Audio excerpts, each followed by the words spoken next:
जय हिंद साथियों, मैं अंकित कुमार यादव आप सभी का स्वागत करता हूं सृष्टि ज्ञान केंद्र में, जहां हम पढ़ रहे हैं कक्षा 11वीं की राजनीति विज्ञान और जिसमें चल रहा अध्याय 1 जिसका नाम है राजनीतिक सिद्धांत एक परिचय। जिसमें अभी तक हमने ये पढ़ा और जाना कि राजनीति क्या है, राजनीति का हमारे जीवन में क्या संबंध है और हम सबको राजनीति क्यों पढ़नी चाहिए।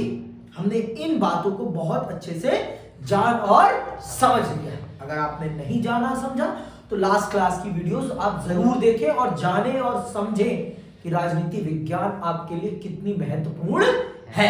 तो आज हम चल रहे हैं समझने कि राजनीतिक सिद्धांतों को व्यवहार में कैसे उतारा जाता है।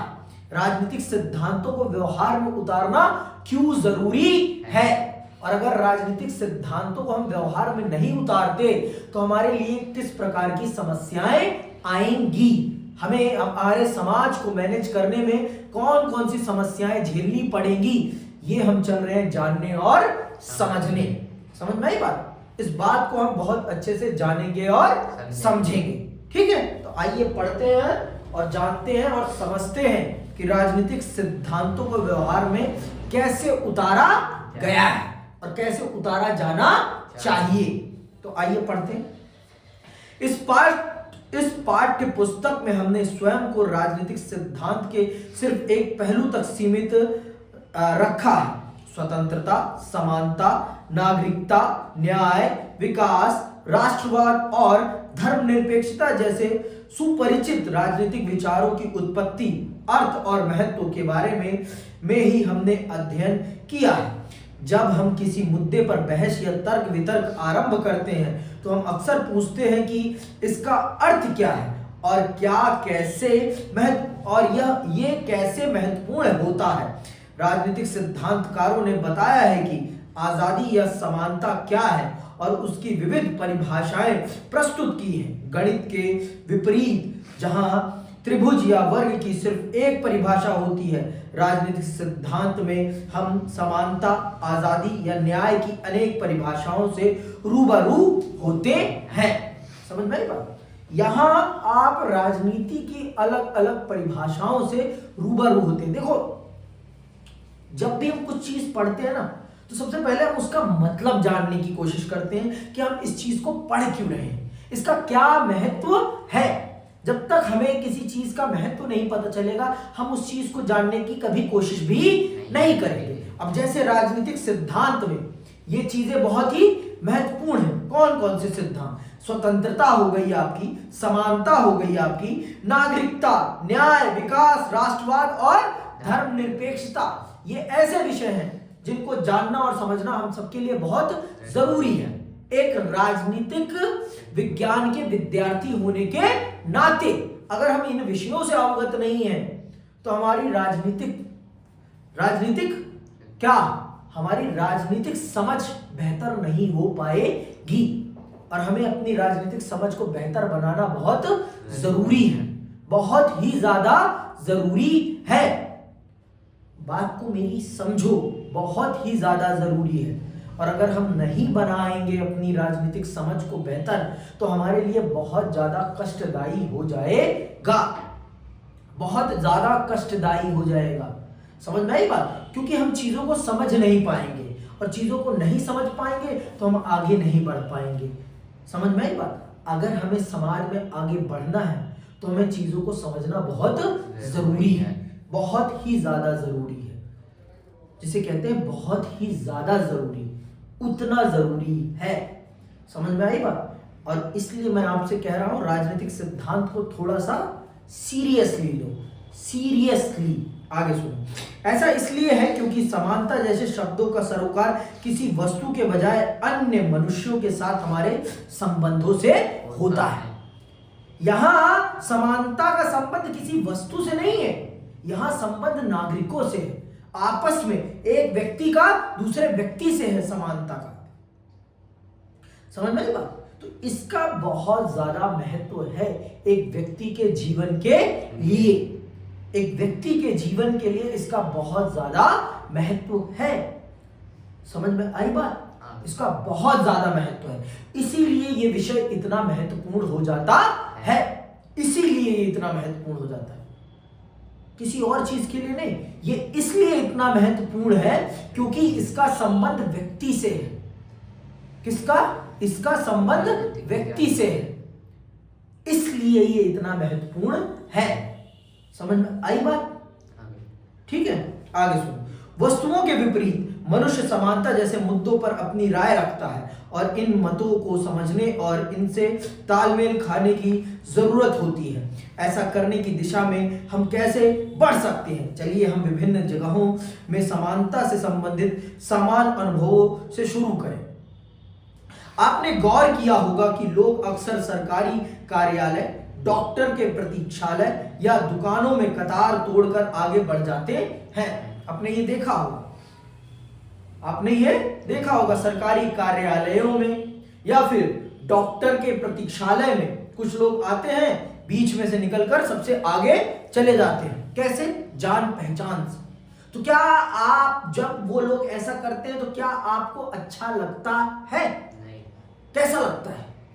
बुरा लगता है ना, कि हमारे साथ भेदभाव हो रहा है, हमारे साथ भेदभाव हो रहा है। समझ में आई बात? हमारे साथ भेदभाव हो रहा है, ऐसा लगता है ना। लेकिन जब हम करते हैं किसी के साथ ऐसा, तब हमें अच्छा लगता है कि मेरी अप्रोच थी, मैंने अपना काम पहले करा लिया, मेरी अप्रोच थी, मैंने अपना काम पहले करा लिया। समझ में आई बात? तो क्या ये उचित तरीका है? नहीं। हाँ? क्या ये उचित है? नहीं है ना उचित। फिर भी हम ऐसा करते हैं ना, फिर भी हम ऐसा करते हैं, फिर भी हम ऐसा करते हैं। सो बैड, है ना, बहुत गलत है ये, लेकिन फिर भी हम गलत काम करते हैं, बहुत गलत है, फिर भी हम करते हैं। तो जैसा अपने टाइम पे फील होता है भेदभाव, वैसे दूसरों को भी फील होता है। इसीलिए ये इतना महत्वपूर्ण है, इसीलिए ये विषय इतना महत्वपूर्ण हो जाता है, क्योंकि इससे आप मानवीय जीवन के सिद्धांतों को समझ रहे हैं कि मानव का जीवन कैसे चलता है, मानव जीवन का क्या सिद्धांत है, आप इस बात को समझते हैं। कई बार ऐसा करने वालों को पंक्ति में पीछे जाने के लिए कहा जाता है। जब कोई कहता है कि नहीं भाई लाइन मत तोड़ो, पीछे जाओ, तब हमें बहुत अच्छा लगता है, अच्छा लगता है ना सुनना, तो हमें खुशी होती है। कई बार वे आगे निकल जाते हैं और हम ठगा सा महसूस करते हैं, हम इसका विरोध करते हैं, क्योंकि हम जिनके लिए भुगतान करते हैं उन सामानों या सुविधाओं को पाने में समान अवसर चाहते हैं। इसीलिए जब हम अपने अनुभव पर ध्यान देते हैं, हम समझते हैं कि समानता का अर्थ सभी के लिए समान अवसर होता है। फिर भी अगर वृद्धों और विकलांगों के लिए अलग काउंटर हो तो हम समझते हैं कि उनके साथ विशेष बर्ताव न्यायोचित है। लेकिन अगर वही वृद्ध है, बच्चे हैं या महिला है और अगर विकलांग व्यक्ति है, उसके लिए अगर अलग से कुछ उसे स्पेशल ट्रीटमेंट दिया जा रहा है तो हम उसका कभी विरोध नहीं करते। क्यों? क्योंकि हम मानते हैं कि ईश्वर ने उनके साथ असमानता करी है, तो हमें थोड़ी उनकी मदद करनी चाहिए, हमें थोड़ी उनकी मदद करनी चाहिए, है ना। हमारे मन में ये भावना पनपती है, हमें उनकी थोड़ी मदद करनी चाहिए और उन्हें आगे बढ़ाना चाहिए। ये हमारे मन में भावना आती है कि नहीं आती? आती है। समझ में आई बात? आगे सुनो। लेकिन हम प्रतिदिन यह भी देखते हैं कि बहुत से गरीब लोग दुकान या चिकित्सालय के पास इसलिए नहीं जा सकते कि उनके पास सामान या सुविधाओं की कीमत चुकाने के लिए रुपए नहीं होते। इनमें से कुछ लोग दैनिक मजदूर होते हैं जो घंटों पत्थर काटते या ईंट पाथते हैं। अगर हम संवेदनशील हैं तो महसूस करते हैं कि यह अनुचित है कि समाज में कुछ सदस्यों की बुनियादी जरूरतें भी पूरी ना हो। तब हम इस अनुभव से गुजरते हैं कि समानता में किसी न किसी प्रकार की निष्पक्षता बरती जानी चाहिए। ताकि लोग अनुचित रूप से शोषित ना हो और आर्थिक कारकों की वजह से प्रतिकूल परिस्थितियों के शिकार ना हो। लेकिन जब हम ये देखते हैं कि बहुत लोग गरीबी के कारण, बदहाली के कारण उन मूलभूत सुविधाओं से भी वंचित हैं जो हर व्यक्ति को मिलनी चाहिए, जो हर व्यक्ति को मिलनी चाहिए, तो हमारे मन में एक संवेदना पैदा होती है, हमारे मन में एक संवेदना पैदा होती है कि इनको कुछ स्पेशल मिलना चाहिए, आर्थिक तौर पर इनके साथ एक बेहतर व्यवहार होना चाहिए, जिससे कि यह आगे आ सके और अपने जीवन को बेहतर बना सके, है ना। हमारे मन में यह संवेदना पैदा होती है, ठीक है, हमारे मन में यह संवेदना पैदा होती है। ठीक, बात को समझो आप, मैं कहना क्या चाह रहा हूं, मैं कहना क्या चाह रहा हूं उस बात को आप बखूबी समझिए। मैं आपको एक्सप्लेन क्या करना चाह रहा हूं, जीवन का सत्य एक्सप्लेन कर रहा हूं मैं। इस देश में, अब देख लो, इसी देश में 20 करोड़ लोग ऐसे हैं जिनको 2 वक्त का भोजन भी सही ढंग से नसीब नहीं है। तो हम मानते हैं कि सरकार को उन्हें राशन देना चाहिए, मानते हैं ना।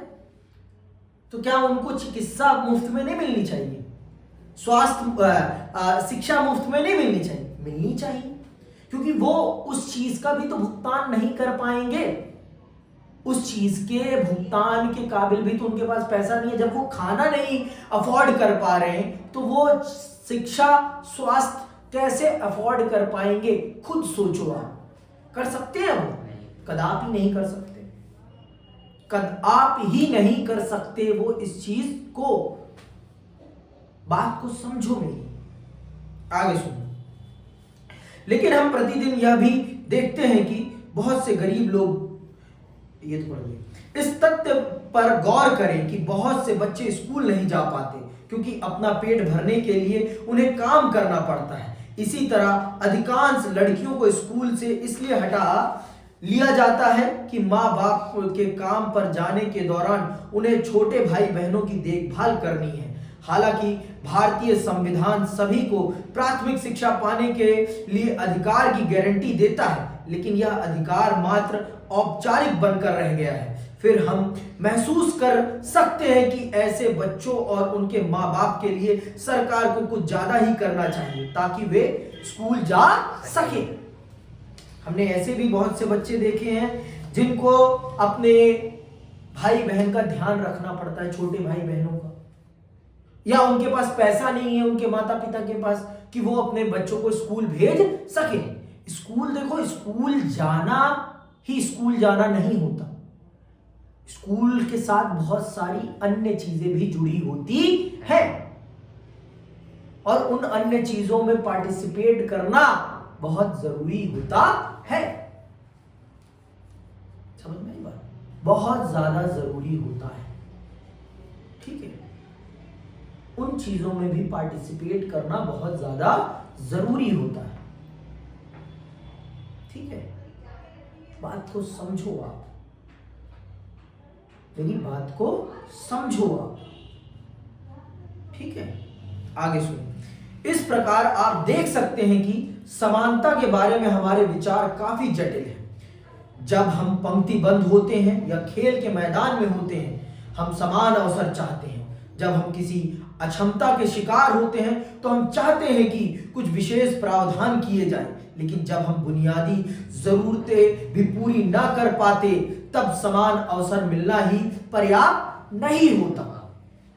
जब हमारे पास बुनियादी सुविधाएं नहीं होती ना भाई, तब सिर्फ समान अवसर का मिलना ही काफी नहीं होता।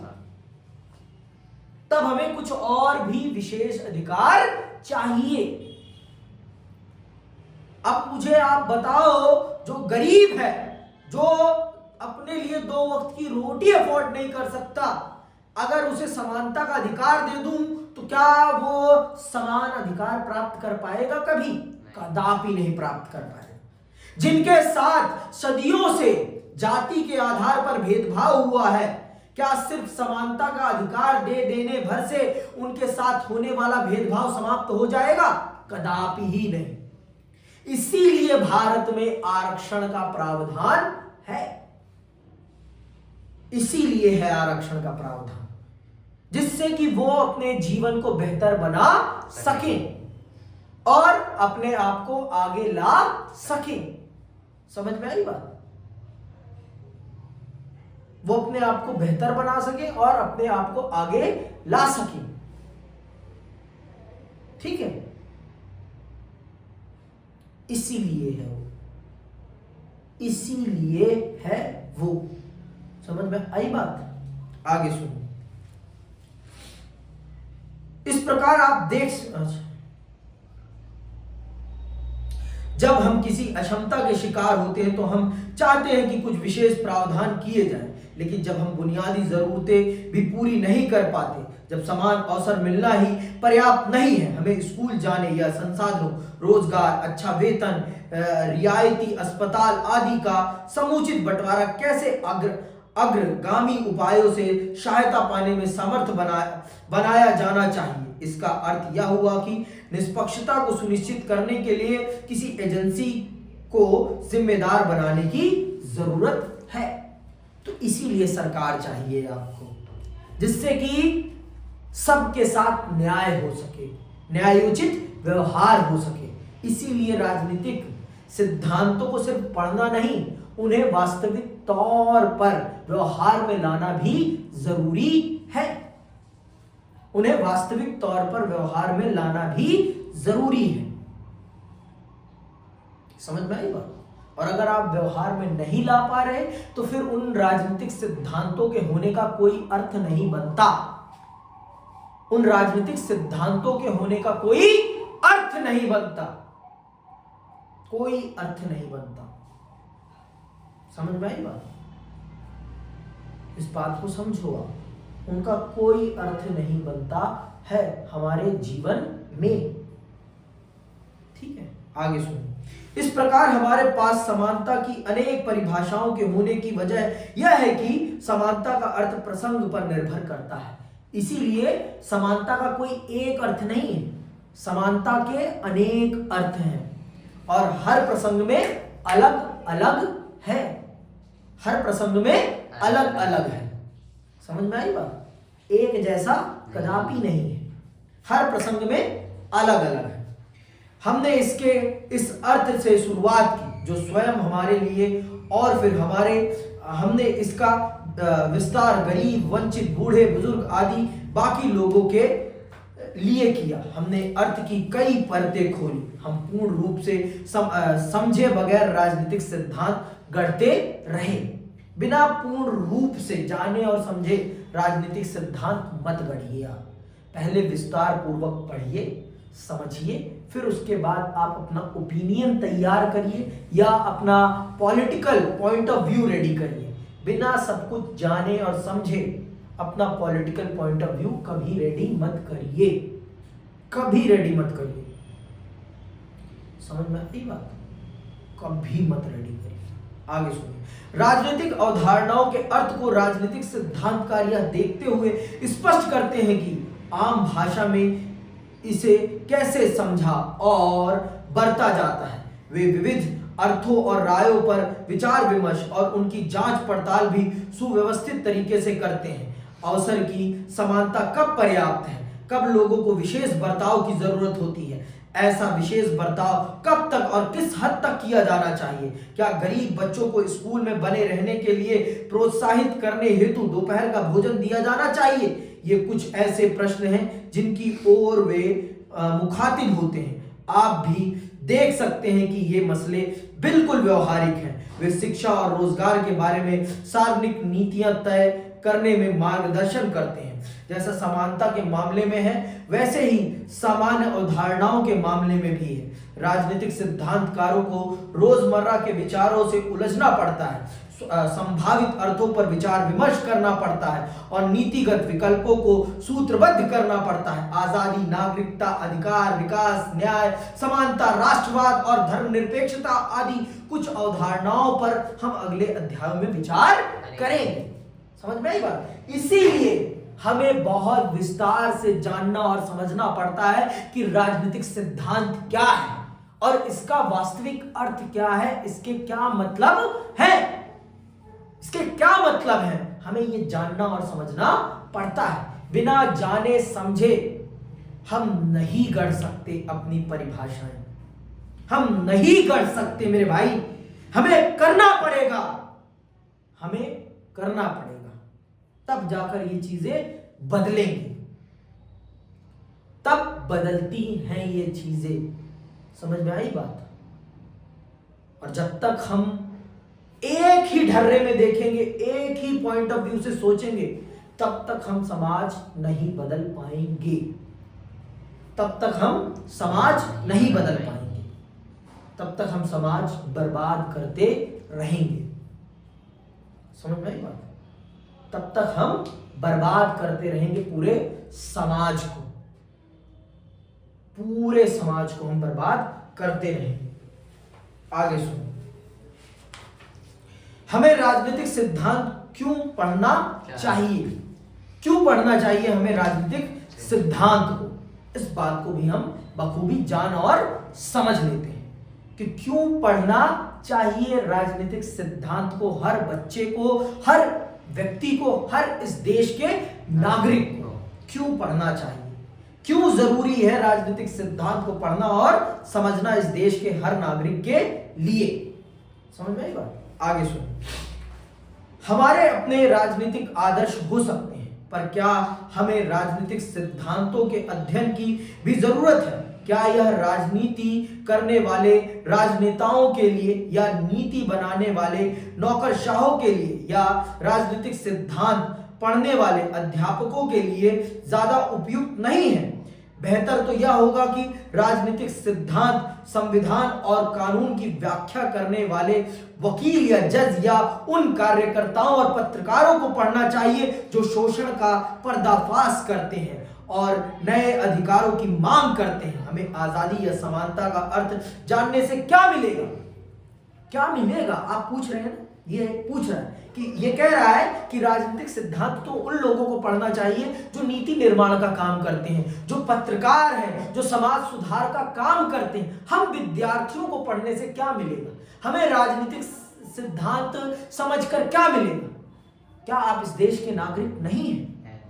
क्या आप इस देश में आने वाली समय में इन भूमिकाओं में नहीं हो सकते? हो सकते हैं आप। तो अगर आज नहीं जानेंगे आप, तो आने वाले समय में आप इन भूमिकाओं का कैसे निर्वहन कर पाएंगे और कैसे उन लोगों को जज कर पाएंगे जो इन कामों को कर रहे हैं? अगर आपके अंदर काबिलियत ही नहीं होगी, आपके अंदर वो समझ ही नहीं होगी, तो आप कैसे इन चीजों को समझ पाएंगे? कैसे कर पाएंगे आप? हाँ, कैसे कर पाएंगे? सोचिए ना, आप कभी नहीं कर पाएंगे, आप कभी नहीं कर पाएंगे। अगर आपको करना है तो आपको बेहतर तरीके से करना पड़ेगा, ठीक है? आपको बहुत बेहतर तरीके से करना पड़ेगा। समझ में आई बात? आपको खुद जिम्मेदारी लेनी पड़ेगी करने की, तब जाके चीजें बदलेंगी। समझ में आई बात? इसीलिए सबका पढ़ना बहुत जरूरी है। आगे सुनो, पहली बात तो यह कि राजनीतिक सिद्धांत ऐसे सभी समूहों के लिए प्रासंगिक है। छात्र के रूप में हमें भविष्य में उपयुक्त पेशों में से किसी एक को चुन सकते हैं। कह दिया ना इसने कि आप भविष्य में आने वाले, भविष्य में, अभी आप छात्र हैं, मैंने माना, लेकिन आने वाले भविष्य में आप इन पेशों में से किसी भी पेशे में जा सकते हैं। आप इन पेशों में से किसी भी पेशे में जा सकते हैं। समझ में आई बात?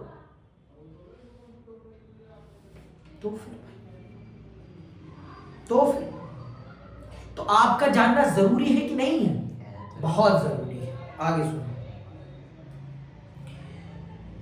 और इसीलिए परोक्ष रूप से यह अभी ही हमारे लिए प्रासंगिक है। क्या हम गणित नहीं पढ़ते जबकि हम में से सभी गणितज्ञ या इंजीनियर नहीं बनेंगे? क्या इसलिए नहीं कि बुनियादी अंक गणित जीवन में सामान्य उपयोगी होता है? सबको तो नहीं बनना ना गणितज्ञ, मैथमेटिशियन, सबको तो नहीं बनना, सबको इंजीनियर नहीं बनना ना। फिर भी हमें बेसिक गणित तो आनी चाहिए, क्योंकि रोजमर्रा के जीवन में वो हमारे काम की है, रोजमर्रा के जीवन में वो हमारे काम की है। बिना उसके हमारा जीवन नहीं चल पाएगा। बेसिक सिंपल सी बात है, नहीं चल पाएगा तो नहीं चल पाएगा। जो है बात तो है, उसमें गलत क्या है, उसमें गलत क्या है? आई बात समझ में? आगे सुनो। दूसरी बात यह है कि हम सभी मत देने और अन्य मसलों के फैसले करने के अधिकार संपन्न नागरिक बनने जा रहे हैं। हम सब इस देश के नागरिक होने के नाते हम सबको इस देश में सरकार चुनने का अधिकार मिलेगा और हमारे पास कुछ अधिकार हैं। तो इस नाते भी हमें राजनीतिक सिद्धांतों से परिचित होना बहुत जरूरी है, क्योंकि हम इस देश का भविष्य गढ़ने जा रहे हैं। हम इस देश के भविष्य निर्माता हैं और भविष्य निर्माता होने के नाते हम सबको इस देश के नागरिक होने के नाते इस देश के नीति निर्माण को निर्धारित करना है। तो हम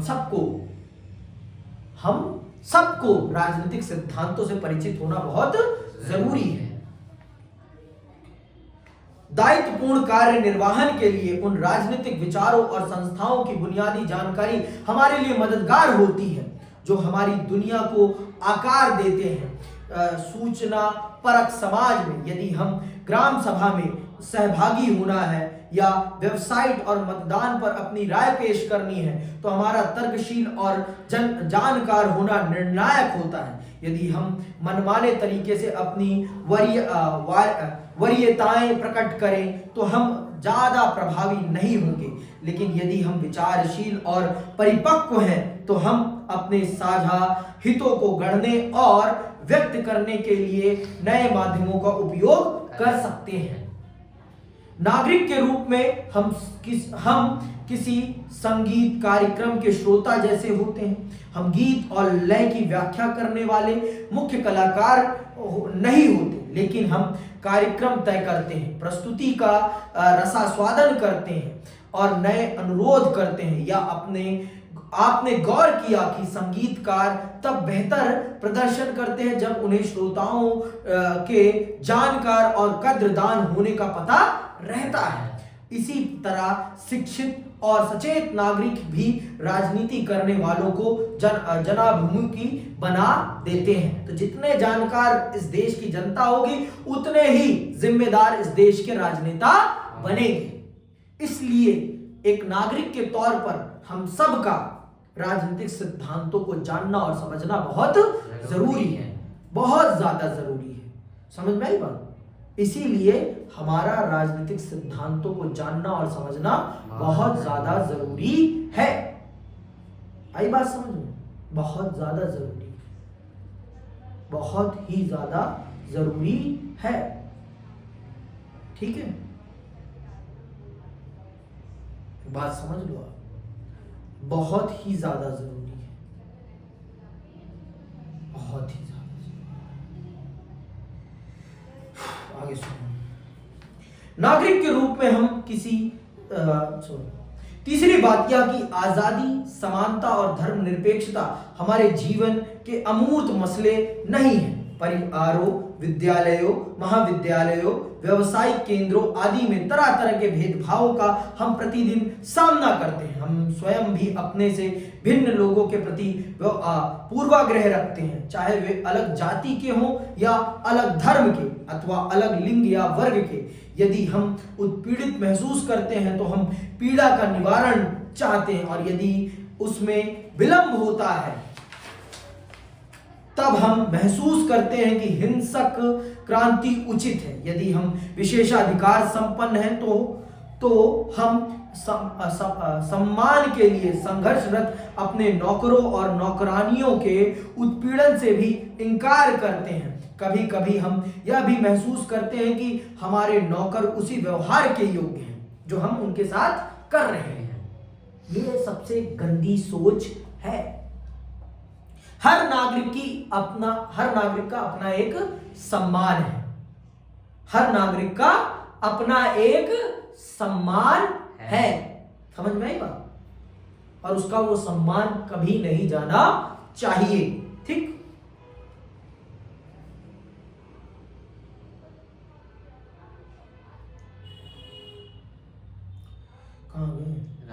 राजनीतिक सिद्धांत बस यही करता है कि वह हमें राजनीतिक चीजों के बारे में अपने विचारों और भावनाओं के परीक्षण के लिए प्रोत्साहित करता है।